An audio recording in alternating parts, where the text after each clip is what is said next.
इसके बाद next article MSP से संबंधित है। आप जीएस पेपर 3 के इस टॉपिक से आर्टिकल को रिलेट कर सकते हो।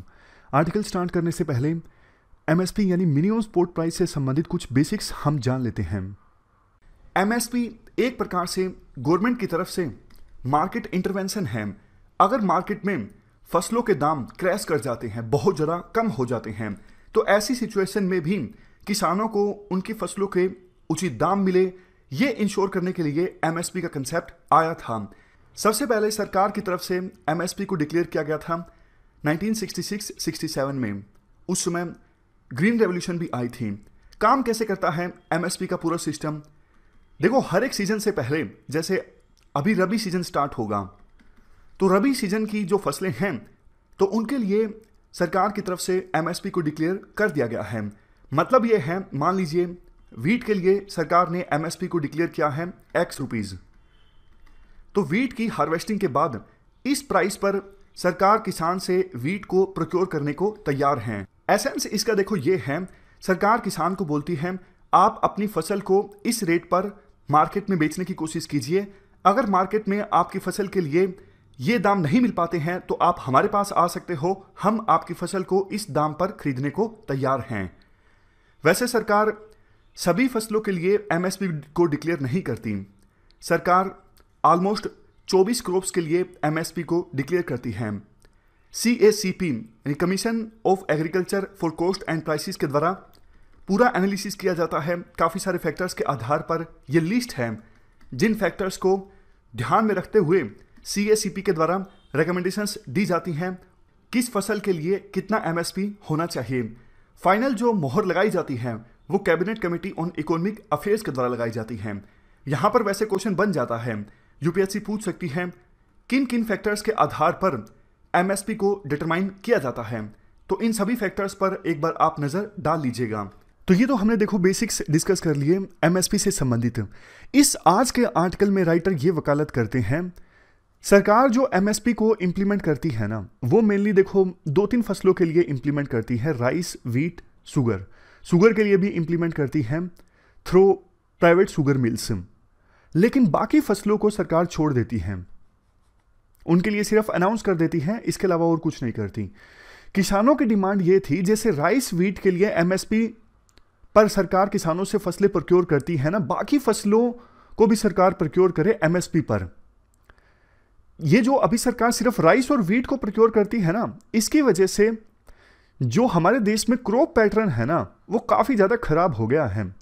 अब किसानों को लगता है कि राइस वीट उगाएंगे तो जाहिर तौर पर सरकार उसे परचेज करेगी, इसलिए किसान को ज़्यादा आसान लगता है। किसानों को लगता है ये लेस रिस्की है राइस और वीट उगाना, क्योंकि सरकार तो प्रोक्योर कर ही लेगी।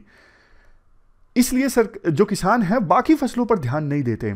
तो आप डेटा उठा के अगर देखोगे तो आपको यह मिलेगा कि over the period of time rice और वीट पर ज़्यादा खेती होने लगी है और बाकी फसलों का जो कवरेज एरिया है वो कम हुआ है।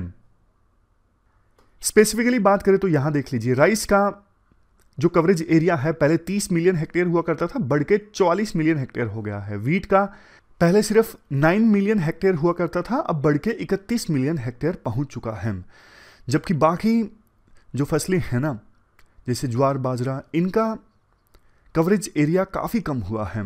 इसके बाद राइटर ये बोलते हैं, देखो इंडिया में 68% जो एग्रीकल्चर है ना वो रेन फेड है, यानी किसान बारिश पर डिपेंड करते हैं खेती के लिए। तो यहाँ पर जो फसलें उगाई जाती हैं ना वो ज़्यादा ड्रोट रेसिस्टेंस होती हैं, न्यूट्रिशियस होती हैं। लेकिन अगर उनको सरकार के द्वारा एमएसपी रेजीम में शामिल नहीं किया जाता है तो फिर ऐसे किसानों को उन फसलों के उचित दाम नहीं मिलेंगे, या तो वो ऐसी फसलों को फिर उगाएंगे नहीं, मजबूर होना पड़ेगा उनको वीट और राइस उगाने के लिए। वो क्या करें? लेकिन जब वो वीट और राइस उगाएंगे, बारिश वहाँ पे होगी नहीं तो पैदावार उनकी बहुत कम होगी। तो अगर एमएसपी सिस्टम को सरकार बाकी फसलों के लिए इम्प्लीमेंट करती है ना, सभी 23 क्रॉप्स को कवर करती है एमएसपी रेजिम में, तो ऐसे किसान जहाँ पर बारिश नहीं आती उन किसानों को बहुत फ़ायदा मिलेगा। वो बाकी वीट और राइस को छोड़ के बाकी क्रॉप्स भी उगा सकेंगे। इससे ना सिर्फ उनकी इनकम बढ़ेगी बल्कि फूड सिक्योरिटी भी सुनिश्चित होगी। कैसे?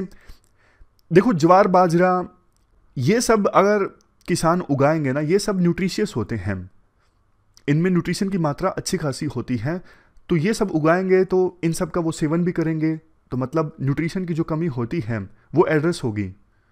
इसके बाद देखो एक पॉइंट ये रेज किया जाता है राइटर्स के द्वारा, सरकार का ये कहना है अगर सभी 23 क्रॉप्स के लिए एमएसपी हम इंप्लीमेंट करेंगे ना, तो 17 लाख करोड़ का एक्स्ट्रा फिजिकल बर्डन पड़ेगा सरकार के ऊपर। 17 लाख करोड़ बहुत ज़्यादा रकम है। तो इसके जवाब में राइटर कहते हैं पहली तो बात 17 लाख करोड़ का नहीं पड़ेगा, 5 लाख करोड़ के आसपास का पड़ेगा।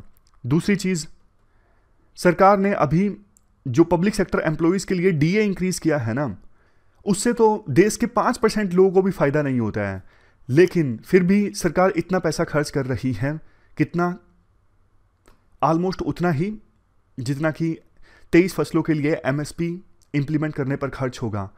इवन बहुत सारे इंडस्ट्रियल हाउसेस के लिए सरकार ने लोन माफ़ कर दिया।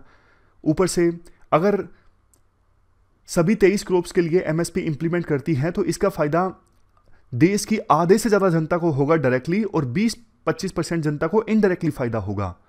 राइटर ये भी कहते हैं, सोच के देखिए, इतने सारे लोगों की अगर देश में इनकम बूस्ट होगी तो वो लोग मार्केट में आके पैसा खर्च करेंगे तो फिर कंपनीज की जो डिमांड है वो बढ़ेगी, मतलब इकोनॉमिक एक्टिविटीज़ जो हैं हमारे देश में ज़्यादा होगी।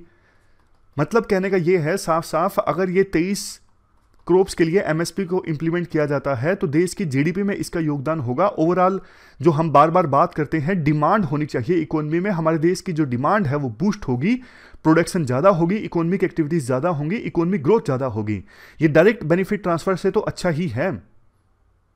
इसके बाद एक सजेशन राइटर ये देते हैं, जो किसान देखो डेट के बोझ तले दब जाते हैं ना, उस चीज़ को एड्रेस करने के लिए एक प्रोविजन ये किया जा सकता है, किसान जब एमएसपी पे अपनी फसल बेचे ना, उसको लिंक किया जा सकता है बैंक गारंटी के साथ। कैसे? जब किसान अपनी फसल को एमएसपी पर बेचेगा ना, तो उसको एक सर्टिफिकेट मिल जाएगा, उसके अकाउंट में क्रेडिट पॉइंट्स जो हैं वो ऐड हो जाएंगे कि किसान ने इतने फसल बेची है इतने एमएसपी पर, तो उसके अकाउंट में क्रेडिट पॉइंट्स अपने आप डल जाएंगे। उन क्रेडिट पॉइंट्स को दिखा के किसान जो है वो बैंक से लोन ले सकेगा। इसका फायदा ये होगा कि किसानों को जो लोकल मनी लेंडर से मजबूरी में लोन लेना पड़ता है बहुत ज़्यादा इंटरेस्ट रेट्स पर, वो किसान नहीं लेंगे, उनको बैंकों से लोन मिल जाएगा। और बैंक जो है किसानों का जो प्रीवियस ट्रैक रिकॉर्ड है वो देख सकते हैं कि पिछले सीजन में उन्होंने कितनी फसल बेची, कितने एमएसपी पर, उससे पिछले सीजन में कितनी फसल बेची, किस प्राइस पर, तो पूरी हिस्ट्री जो है बैंक वालों को किसान की पता लग जाएगी और वो उसी के हिसाब से किसान को लोन दे सकते हैं। लास्ट सजेशन राइटर का ये है, अभी देखो अगर सभी क्रॉप्स के लिए एमएसपी सिस्टम सरकार इंप्लीमेंट करे ना, तो इंप्लीमेंटेशन में जो लोकल बॉडीज़ हैं ना, उनका रोल होना चाहिए, जो लोकल पंचायत्स हैं उनका रोल होना चाहिए, यानी डिसेंट्रलाइजेशन ढंग से, डिसेंट्रलाइज्ड तरीके से सरकार इस एमएसपी सिस्टम को इंप्लीमेंट करे, तो इफेक्टिव ढंग से सरकार सभी 23 क्रॉप्स के लिए एमएसपी सिस्टम को इंप्लीमेंट कर सकती है। पॉइंट क्या है? पॉइंट है decentralization in implementation of MSP system. तो ये पूरा आर्टिकल हमने डिस्कस किया एमएसपी से संबंधित। इसके बाद नेक्स्ट जो आर्टिकल है